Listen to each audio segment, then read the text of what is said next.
আপনারা দেখছেন হিকমত Islamic TV. আমার পরে তোমরা যারা পৃথিবীতে আসবে ফাসায়ারা ইখতিলাফান কাসীরা, অনেক মতানৈক্য দেখবে, মতানৈক্য, অনেক দল। ওমর রাদিয়াল্লাহু তাআলার যুগে কোনো মতানৈক্য ছিল না।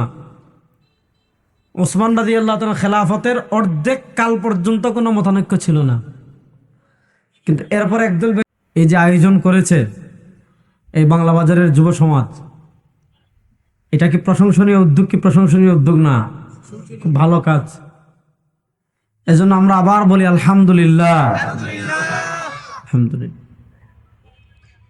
আমি কোরআনুল কারীমের একটা ছোট্ট আয়াত এবং একটা হাদিস তিলাওয়াত করেছি। আগে হাদিসের ব্যাখ্যা করি, তাহলে আয়াত বোঝা সহজ হয়ে যাবে। রাসূলুল্লাহ সাল্লাল্লাহু আলাইহি ওয়াসাল্লাম দুনিয়া থেকে বিদায় নেওয়ার আগে আমাদেরকে উদ্দেশ্য করে কিছু কথা বলেছেন। রাসূলুল্লাহ সাল্লাল্লাহু আলাইহি ওয়াসাল্লাম বলেছেন, ইন্নাহু মান ইয়াইশু মিনকুম বা'দি, আমার উম্মাহ, আমার পরে তোমরা যারা পৃথিবীতে আসবে, মনোযোগ, ইন্নাহু মান ইয়াইশু মিনকুম বা'দি, আমার পরে তোমরা যারা পৃথিবীতে আসবে ফাসায়ারা ইখতিলাফান কাসীরা, অনেক মতানৈক্য দেখবে, মতানৈক্য, অনেক দল। অর্থাৎ রাসূলুল্লাহ সাল্লাল্লাহু আলাইহি ওয়াসাল্লামের যুগে মুসলমানরা ছিল এক দল, কোনো মতানৈক্য ছিল না। সিদ্দিক আকবর রাদিয়াল্লাহু তাআলার যুগে কোনো মতানৈক্য ছিল না। ওমর রাদিয়াল্লাহু তাআলার যুগে কোনো মতানৈক্য ছিল না। ওসমান রাদিয়াল্লাহু তাআলার খেলাফতের অর্ধেক কাল পর্যন্ত কোনো মতানৈক্য ছিল না।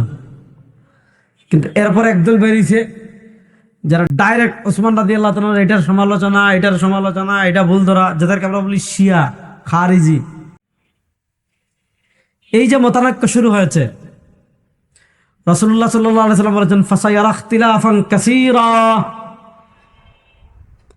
আমার পরে তোমরা যারা পৃথিবীতে আসবে তোমরা অনেক মতানৈক্য দেখবে। এই যে ওসমান রাদিয়াল্লাহু তাআলার যুগে শুরু হয়েছে, যুগ যত সামনে আগাইছে মতানৈক্য কমছে না বাড়ছে? বাড়ছে। আল্লাহ রাসূল সাল্লাল্লাহু আলাইহি ওয়াসাল্লাম মতানৈক্য বেড়ে বেড়ে কোন পর্যন্ত যাবে? আল্লাহ রাসূল সাল্লাল্লাহু আলাইহি ওয়াসাল্লাম তিরমিজির এক হাদিসে বলেছেন, তাফাররাকাত বানু ইসরাঈল আলা সিনতাইনি ওয়া সাবঈনা মিল্লাহ ওয়া সাতাফতারিকু উম্মতি আলা সালাসিন ওয়া সাবঈনা মিল্লাহ কুল্লুহুম ফিন-নার ইল্লা মিল্লাতান ওয়াহিদা। আল্লাহ রাসূল সাল্লাল্লাহু আলাইহি ওয়াসাল্লাম বলেন, আমাদের পূর্বে যে বনি ইসরাইল পৃথিবীতে ছিল, এই বনি ইসরাইল দলাদলি করতে করতে করতে করতে করতে, এগুলো কিন্তু রাজনৈতিক দল না, এগুলো হলো আকীদা কেন্দ্রিক, বিশ্বাস কেন্দ্রিক দলাদলি। রাসূলুল্লাহ সাল্লাল্লাহু আলাইহি ওয়াসাল্লাম বলেন, ইহুদিরা আকীদা কেন্দ্রিক দল হয়েছিল ৭২টা। আল্লাহ রাসূল সাল্লাল্লাহু আলাইহি ওয়াসাল্লাম বলেন, ওয়াসাতাফতারিকু উম্মতি আলা সালাসিন ওয়া সাবঈনা মিল্লাহ, আর উম্মতে মুহাম্মদী দলাদলি করতে করতে করতে করতে করতে করতে বিভক্ত হবে ৭৩ দলে। অর্থাৎ দল আমাদের একটা বেশি হবে। এই আওয়ামী লীগ, বিএনপি, এনসিপি, জামাত ইসলামী আন্দোলন, এগুলো না, এগুলো তো রাজনৈতিক দল। এই দল হবে বিশ্বাস কেন্দ্রিক, আকীদা কেন্দ্রিক। দেখেন, ইসলামে একটা হলো আমল, একটা হলো বিশ্বাস। ইসলামে আমলের চেয়ে আকীদার গুরুত্ব বেশি। ভাই, আপনার নামাজ, রোজা, হজ, যাকাত যা আমরা করি না কেন, এগুলো আল্লাহর কাছে গ্রহণযোগ্য হওয়ার মাপকাঠি হলো আকীদা, বিশ্বাস। যদি আপনার আকীদা বিশ্বাস ঠিক থাকে, আপনার নামাজ, রোজা, হজ, যাকাত আল্লাহর কাছে কবুল হবে। আর আপনার আকীদা বিশ্বাস যদি ঠিক না থাকে, আল্লাহ রাসূল কি বলেছেন সাল্লাল্লাহু আলাইহি ওয়াসাল্লাম, কুল্লুহুম ফিন-নার ইল্লা মিল্লাতান ওয়াহিদা, ৭৩ দলে সব জাহান্নামী, মাত্র একটা দল জান্নাতি। আচ্ছা, এবার আমি আপনাদেরকে একটা প্রশ্ন করি, এই ৭৩ দলের যারা জাহান্নামী হবে তারা নামাজ পড়ে কি পড়ে না? পড়ে। ৭৩ দলের যারা জাহান্নামী হবে তারা রোজা রাখে কি রাখে না? রাখে। হজ করে কি করে না? করে। যাকাত দেয় কি দেয় না? দেয়। তাহাজ্জুদ পড়ে কি পড়ে না? পড়ে। ওয়াজ মাহফিল করে কি করে না? করে। সব করে। কিন্তু এরপরে আল্লাহ রাসূল সাল্লাল্লাহু আলাইহি ওয়াসাল্লাম বলেন কুল্লুহুম ফিন্নার, সব জাহান্নামী, ইল্লা মিল্লাতুম ওয়াহিদা। জান্নাতি দল মাত্র কয়টা? একটা। বলেন জান্নাতি দল মাত্র কয়টা? একটা। সবাই বলেন জান্নাতি দল মাত্র কয়টা? একটা। সাবাস। তো স্বাভাবিকভাবে ভাই বাংলাদেশে তো বিশ্বাস কেন্দ্রিক, আমরা বলি একটা, লামাঝাবিরা বলে আরেকটা, জামাত ইসলাম বলে আরেকটা, আটরশি বলে একটা, দেওয়ানবাগ বলে একটা, মাইজভান্ডার বলে একটা, শাহ আলী বলে একটা, বেলতলি সুলেমান ল্যাংটা বলে একটা, বিড়ি বাবা বলে একটা। বাংলাদেশে তো বাবার শেষ নেই। ওরে সুবহানাল্লাহ। এখন দেখলাম বেরিয়েছে যে ল্যাংটা বাবা। আচ্ছা আপনারা বলেন তো, পুরুষের জন্য সতর ঢেকে রাখা ফরজ কি ফরজ না? এখন কেউ ফরজ লঙ্ঘন করে ল্যাংটা থাকে, সে যদি পীর হয় না তো পরে কবি দাঁড়া। এখন যে সতর ডেকে রাখে, সতর ডেকে ল্যাংটা থাকে, সে যদি পীর হয় আলহামদুলিল্লাহ, তাহলে শয়তানের দোষ কি? তাহলে শয়তান পীর হতে সমস্যা করে। এই ধরনের কিছু বন্ড আমাদের দেশে আছে না নাই? জোরে বলেন, আমাদের দেশে আছে না নাই?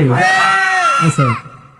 যেটা বললাম, বাংলাদেশে তো 73 দলের বেশি হয়ে যাবে বাংলাদেশে। তো রাসূলুল্লাহ সাল্লাল্লাহু আলাইহি ওয়াসাল্লামকে সাহাবা ইকরাম জিজ্ঞেস করলেন, মান হিয়া ইয়া রাসূলুল্লাহ, যে একদল জান্নাতে যাবে তারা কারা? মনোযোগ, যে একদল জান্নাতে যাবে তারা কারা? আল্লাহ রাসূল সাল্লাল্লাহু আলাইহি ওয়াসাল্লাম জান্নাতি দলের কোনো নাম বলেন নাই। যে আপনি হানাফি হয়ে গেলে জান্নাত, এটা বলেন নাই। আপনি শাফি হয়ে গেলে জান্নাত, এটা বলেন নাই। আপনি মালিকি হয়ে গেলে জান্নাত, এটা বলেন নাই। আপনি হাম্বলি হয়ে গেলে জান্নাত, এটা বলেন নাই। আপনি লামাযহাবি হয়ে গেলে জান্নাত, এটা বলেন নাই। আপনি জামাত ইসলামে যোগ দিয়ে জান্নাত, এটা বলেন নাই। সরমুনের পিসাবের মুরিদ হলে জান্নাত, এটা বলেন নাই। আটরাশিতে গেলে জান্নাত, এটা বলেন নাই। দেল হবে উম্মাত 73, বাংলাদেশেই তো 100-র বেশি আছে। সাহাবা একরাম যখন জিজ্ঞেস করলেন মান হিয়া ইয়া রাসূলুল্লাহ, ওগো আল্লাহর নবী, যে একদল জান্নাতে যাবে তারা কারা? আল্লাহ রাসূল সাল্লাল্লাহু আলাইহি সাল্লাম জান্নাতি দলের কোনো নাম বলেন নাই, জান্নাতি দলের কোনো প্রতীক বলেন নাই, এই জান্নাতি দলের কোনো নামও বলেন নাই। আল্লাহ রাসূল সাল্লাল্লাহু আলাইহি সাল্লাম জান্নাতি দলের 2টা প্রতীক দিয়েছেন। নির্বাচন আসলে কোন দলের এটা বলা লাগে না। যদি প্রতীক দেখেন দানের শীষ, আপনি বুঝে ফেলবেন বিএনপি। প্রতীক যদি দেখেন দাড়িপাল্লা, আপনি বুঝে ফেলবেন জামাত। প্রতীক যদি দেখেন হাত পাখা, আপনি বুঝে ফেলবেন ইসলামী আন্দোলন। প্রতীক যদি দেখেন শাপলা কলি, আপনি বুঝে ফেলবেন এনসিপি। যদি প্রতীক ভাই দানের শীষে ভোট দিয়ে, আপনি বুঝে ফেলবেন কোন দলের, আর বলা লাগবে না। ভাই হাত পাখায় ভোট দিয়ে, আপনি বুঝে ফেলবেন, বলা লাগবে না। ভাই আপনি দাড়িপাল্লায় ভোট দিয়ে, আপনি বুঝে ফেলবেন, বলা লাগবে না। আল্লাহ রাসূল সাল্লাল্লাহু আলাইহি সাল্লাম জান্নাতি দলের কোনো নাম বলেন নাই। লামাযহাবি হলে জান্নাতি, এটাও বলেন নাই। দেওবন্দি হলে জান্নাতি, এটাও বলেন নাই। আটরশি হলে জান্নাতি, এটাও বলেন নাই। ইখওয়ান হলে জান্নাতি, এটাও বলেন নাই। সালাফি হলে জান্নাতি, এটাও বলেন নাই। আসারি হলে জান্নাতি, এটাও বলেন নাই। আশআরি মাতুরিদি হলে জান্নাতি, এটাও বলেন নাই। গায়র মুকাল্লিদ লামাযহাবি হলে জান্নাতি, এটাও বলেন নাই। আল্লাহ রাসূল সাল্লাল্লাহু আলাইহি ওয়াসাল্লাম জান্নাতি দলের 2টা প্রতীক বর্ণনা করে দিয়েছেন। 2টা প্রতীক বর্ণনা করে বলেন, এই 2 প্রতীক যাদের ভিতর পাওয়া যাবে তারা হলো জান্নাতি। আর এই 2 প্রতীক যাদের ভিতর পাওয়া যাবে না, তারা যেই নামে আসুক, যেই শেকেলে আসুক, যেই স্লোগানে আসুক, যেই পোশাকে আসুক, যদি প্রতীক না পাওয়া যায় ভণ্ড। প্রতীক না পাওয়া গেলে কি? একজন এসে বলতেছে ভাই বিএনপির ভোট দিয়ে নিতে হবে, এই হবে, এই হবে, সেই হবে। আপনি জিজ্ঞেস করলেন ভাই বিএনপির কোন মার্কা? বলে হাত পাখা। উদাহরণস্বরূপ আমি এসে বললাম ভাই ইসলামী আন্দোলনে ভোট দিয়ে, হাত পাখা দিলেই হবে, এই ইসলামী আন্দোলনে ভোট দিলেই হবে, এই হবে। হুজুর প্রতীক কি? দানের শীষ। তাহলে প্রতীক দেখেই আপনি চিনে ফেলেছেন আমি অরিজিনাল না ডুপ্লিকেট, বেদাত। রাসূল সাল্লাল্লাহু আলাইহি ওয়াসাল্লাম জান্নাতি দলের 2টা প্রতীক বলেছেন। প্রতীক নাম্বার 1 মা আনা আলাই, প্রতীক নাম্বার 2 ওয়া আসহাবি। মনোযোগ, প্রতীক নাম্বার 1 মা আনা আলাই, প্রতীক নাম্বার 2 ওয়া আসহাবি।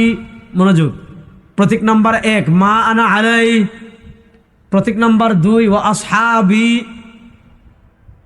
যাদের আকীদা রাসূলুল্লাহ সাল্লাল্লাহু আলাইহি ওয়াসাল্লামের আকীদার সাথে মিলবে, যাদের আমল রাসূল সাল্লাল্লাহু আলাইহি ওয়াসাল্লামের আমলের সাথে মিলবে, যাদের আদর্শ রাসূলুল্লাহ সাল্লাল্লাহু আলাইহি ওয়াসাল্লামের আদর্শের সাথে মিলবে, প্রতীক নাম্বার 1 রাসূল। বলেন প্রতীক নাম্বার 1 রাসূল। সবাই বলেন না প্রতীক নাম্বার 1 রাসূল। জোরে বলেন না প্রতীক নাম্বার 1 রাসূল। 2 নাম্বার ওয়া আসহাবি, বলেন না ওয়া আসহাবি, মানে নবীর সাহাবী, নবীর সাহাবী, বলেন না নবীর সাহাবী, বলেন নবীর সাহাবী, নবীর সাহাবী, সবাই বলেন নবীর সাহাবী। তাহলে জান্নাতি দলের প্রতীক কয়টি? বলেন না জান্নাতি দলের প্রতীক কয়টি? নবী সাহাবী। বলেন জান্নাতি দলের প্রতীক কয়টি? কি কি? নবী সাহাবী। বলেন নবী সাহাবী, মুখস্থ করে ফেলতে হবে। জান্নাতি দলের প্রতীক কয়টি? নবী সাহাবী। বলেন নবী সাহাবী। দেখেন আমাদের দল, দেশের দুই দল আছে। একদল আছে নবী মানে না, এরা হলো মুনকিরিন হাদিস, এরা হাদিসই দলিল মানে না শরীয়ত। আরেক দল আছে হাদিস বুঝতে চায় সাহাবা ইকরামকে বাদ দিয়ে। আচ্ছা দেখেন হাদিস কাকে বলে? রাসূলুল্লাহ সাল্লাল্লাহু আলাইহি ওয়াসাল্লামের কথাকে, রাসূলুল্লাহ সাল্লাল্লাহু আলাইহি ওয়াসাল্লামের কাজকে, রাসূলুল্লাহ সাল্লাল্লাহু আলাইহি ওয়াসাল্লামের মৌন সমর্থনকে হাদিস কাকে বলে? হুয়া মা উযীফা ইলা নবী সাল্লাল্লাহু আলাইহি ওয়াসাল্লাম মিন কাওলিন আও ফি'লিন আও তাকরীরিন আও সিফাতিন খালকিয়্যা আও খুলুকিয়্যা সাওয়াউন কানাত ক্বাবলা আল বি'সাতি আও বা'দাহা। আল্লাহ রাসূল সাল্লাল্লাহু আলাইহি ওয়াসাল্লামের কথাকে হাদিস বলে, আল্লাহ রাসূল সাল্লাল্লাহু আলাইহি ওয়াসাল্লামের কাজকে হাদিস বলে, আল্লাহ রাসূল সাল্লাল্লাহু আলাইহি ওয়াসাল্লামের মৌন সমর্থন। মানে সাহাবা একরাম রাসূলুল্লাহ সাল্লাল্লাহু আলাইহি ওয়াসাল্লামের সামনে একটা কাজ করতেছেন। আচ্ছা বলেন সাহাবা একরাম যদি রাসূল করিম সাল্লাল্লাহু আলাইহি ওয়াসাল্লামের সামনে একটা কাজ করেন আর ওই কাজটা যদি শরীআয় নিষিদ্ধ হয়, তাহলে রাসূলুল্লাহ সাল্লাল্লাহু আলাইহি ওয়াসাল্লাম ওই কাজ করতে সাহাবা একরামকে নিষেধ দিবেন কি দিবেন না? দিবেন। আর ইসলামে যদি নিষেধ হয় তাহলে অবশ্যই আল্লাহ তাআলা এটা কি করতেন? বিধান হারাম পাঠাবেন।